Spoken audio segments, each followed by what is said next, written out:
My channel pretty talks with Peehu and आज के हमारे एपिसोड में हमारे साथ हैं Akash Tanpat who is a co-founder, a content creator, graphic designer and whole total of a creative person. He is also having a YouTube channel with his name Akash Tanpat. You can search him in YouTube and see amazing content related to science and facts.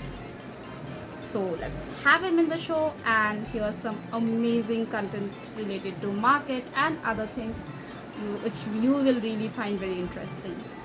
Also, we'll first let him speak about his experiences and know much more what he has done so far, like his whole journey, how it has been after his college till now. Okay, let's have him. अगर मैं अपने journey का बात करूँ तो जब मैं college time में था तब मैंने शुरू किया था। तब मुझे नहीं पता था कि इतने बड़े बड़े एंटरप्राइजेस होते हैं या फिर वहाँ पे जाके काम कर सकते हैं। आई वॉज वेरी फोकस कि मुझे छोटा मोटा पार्ट टाइम करना है, कुछ भी एक इनकम जनरेट करना है। तो I started from my earnings from event industry में। इवेंट मैनेजमेंट का काम करता था, छोटा मोटा काम करता था किसी के under. They were paying me 200-300 rupees per day. तो वहाँ से मैंने शुरू किया था। उसके बाद धीरे धीरे जैसे मैंने थोड़ा बहुत काम किया, आई मेट तारीफ एंड उसके साथ हमने बहुत सारा काम और किया। देन धीरे धीरे स्टार्टअप हमने सोचा कि नहीं चलो लेट्स अभी टाइम आ गया है, हम मैच्योर हो चुके हैं, अभी स्टार्टअप शुरू करते हैं अपना खुद का। इस स्टार्टअप के जर्नी के दौरान मेरा ये डिज़ाइनिंग स्किल बहुत मेरा जो क्रिएटिव चीज़ है वो जाग गया। कहीं ना कहीं मेरे को ये creativity, designing, arts, video editing, यहाँ पे बहुत ज़्यादा मज़ा आने लगा। तो I started focusing on this. धीरे धीरे मेरे स्किल्स बहुत अच्छे होते गए, बहुत इम्प्रूव होते गए। और आज भी है वो दिन जहाँ पे मेरे को हर दिन अपना जो मैं डिज़ाइन करता हूँ, कुछ भी करता हूँ क्रिएटिव चीज़, तो मुझे भी पसंद आता है। धीरे धीरे हर दिन पसंद आता है। हर दिन मैं कुछ नया करने की कोशिश करता हूँ, कुछ एक नया चीज़ सीख के आता हूँ। एंड दिस समथिंग जिसके साथ मैं आगे बढ़ता रहता हूँ। इसलिए दैट्स व्हाई आई चूज कि मैं कंटेंट क्रिएशन भी करूँ। इसलिए मैं यूट्यूब में कंटेंट भी क्रिएट करता हूँ। Okay, so that's really impressive to know. I also have this curiosity to know your opinion on what do you think why startups and big companies with great ideas fail? Any reason or anything you can give as such? Why startup fails. आपने अक्सर सुना होगा 90% startup fail हो जाते हैं, सिर्फ 10% जो है वो मार्केट में सर्वाइव करते हैं। इसको और अच्छे तरीके से समझते हैं।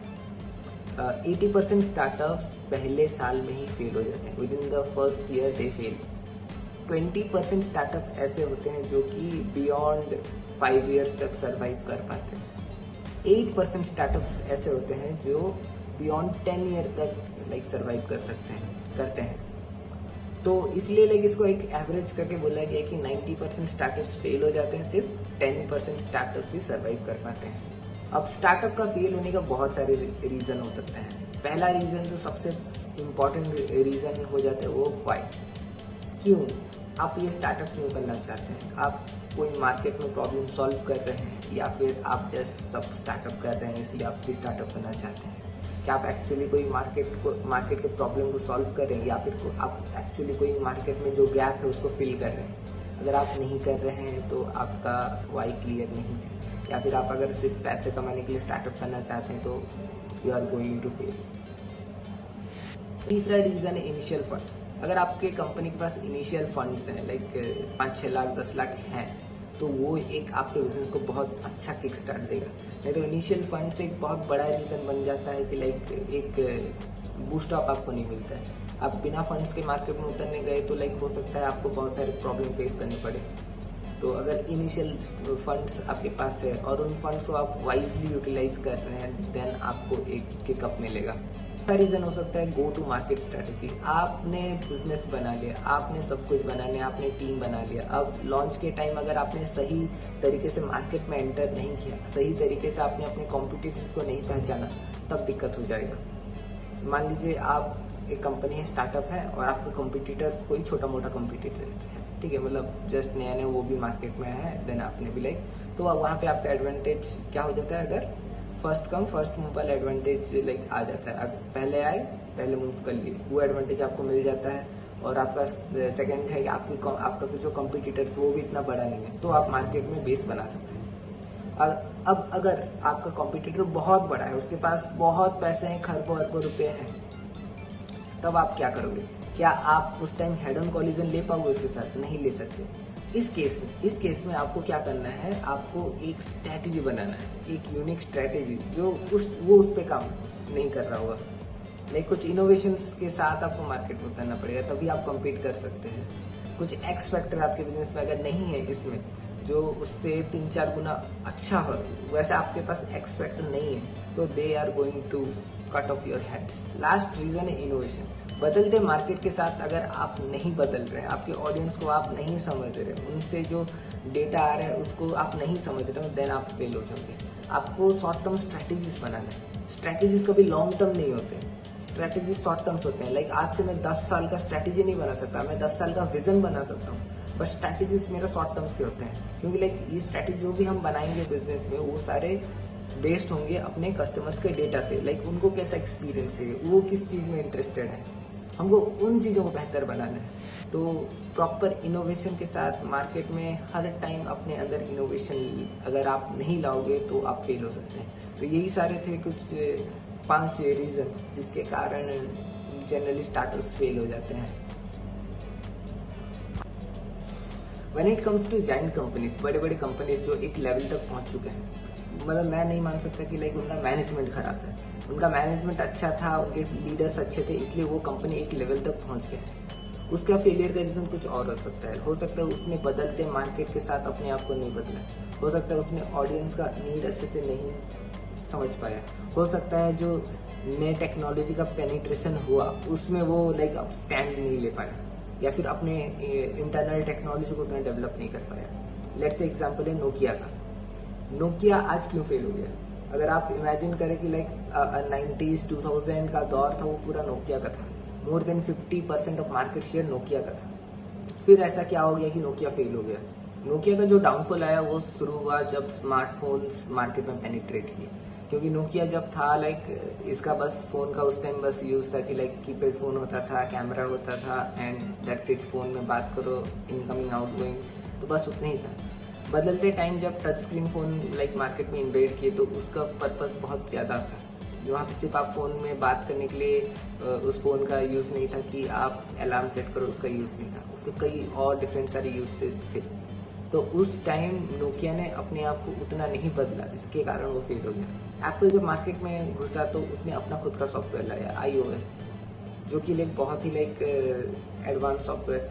जब एप्पल मार्केट में आया उसने अपने OS को बहुत बेहतर तरीके से लाया। उसमें आप लाइक स्मार्टफोन, ऐसे स्मार्टफोन लाए जहाँ पे लाइक आप फोन में तो बात कर सकते हैं, उसके अलावा लाइक आप बहुत डिफरेंट सारी चीज़ कर सकते हैं। आप कैमरा यूज़ कर सकते हैं, अच्छा कैमरा दिया उसने, अच्छा स्टोरेज दिया, अच्छा लाइक स्पीड दिया, और भी लाइक बहुत सारी चीज़ दिए लाइक एप्पल ने।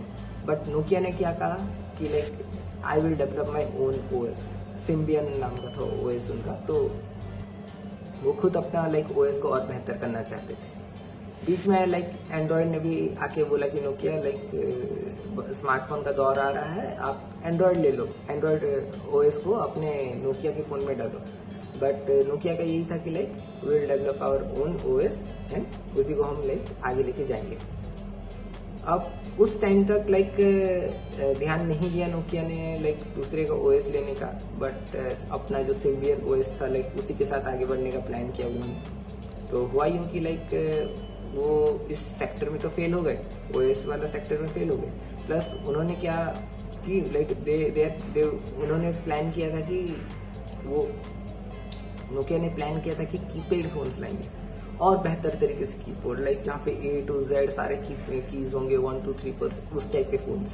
तो नोकिया ने like rather touch screen again like premium keypad phones पे लाइक फोकस किया। लेकिन एक बार लाइक मार्केट में जब टच स्क्रीन घुस गया, उसने ऐसा डोमिनेट किया कि सारे कीपैड फोन्स हट गए। तो this can be the biggest reason why Nokia fail हो गया। नंबर 1 लाइक उसने बदलते टाइम के साथ अपने टेक्नोलॉजी में इनोवेशन नहीं लाया, और दूसरा रीजन हो गया उन्होंने लाइक मार्केट के ट्रेंड को नहीं समझा। Wow, that was a great insight, like huge amount of insight. really guys, you will get a good amount of knowledge from here. Okay, I have this another question in my mind, like in your opinion, can management issue be one of the reason of any company's downfall? What do you think? Absolutely yes, management issue can be the biggest reason for downfall of any business, चाहे वो startup हो या फिर कोई एक बड़ी organisation. Basically क्या होता है, क्या है, लाइक स्टार्टअप जो होता है ना वो वेरी न्यू होता है। लाइक अगर मान लीजिए उसे इमेजिन कीजिए वो बिल्डिंग है तो उसके पिलर्स होते हैं, उसका फाउंडेशन होता है। अगर आपका फाउंडेशन सही नहीं है, आपके लीडर सही नहीं है, वहाँ पे काम करने वाले जो सीनियर मैनेजर्स काम सही नहीं है, देन इसकी ग्रोथ नहीं हो सकती। दूसरी तरफ है लाइक जो जाइंट कंपनीज हैं, लेट्स से लाइक वो लोग ने शुरू किया, अब वो एक लेवल पे आके पहुंच चुके हैं, ठीक है। तो उनके केस में ये मैनेजमेंट वाला इशू हो सकता है, बट वो इतना लाइक मुझे नहीं लगता होगा, क्योंकि लाइक उसका मैनेजमेंट इतना अच्छा है, इसलिए वो कंपनी इतने लेवल तक पहुंच चुका है। उसके कुछ और रीज़न हो सकते हैं, जैसे कि उसका कोई लेट्स से बिजनेस मॉडल में कोई फ्लो आ रहा है, या फिर वक्त रहते उन्होंने अपना बिजनेस मॉडल चेंज नहीं किया। All you heard from Akash. Hope you liked the episode and उसके एक्सपीरियंस एंड ऑल से आपको काफ़ी कुछ सीखने मिला होगा। नेक्स्ट वीक हम वापस आएंगे एक दूसरे अमेजिंग पर्सन के साथ which has amazing journey. So till then, tata bye bye, see you. And जाते जाते don't miss to subscribe my channel pretty talks with Pihu.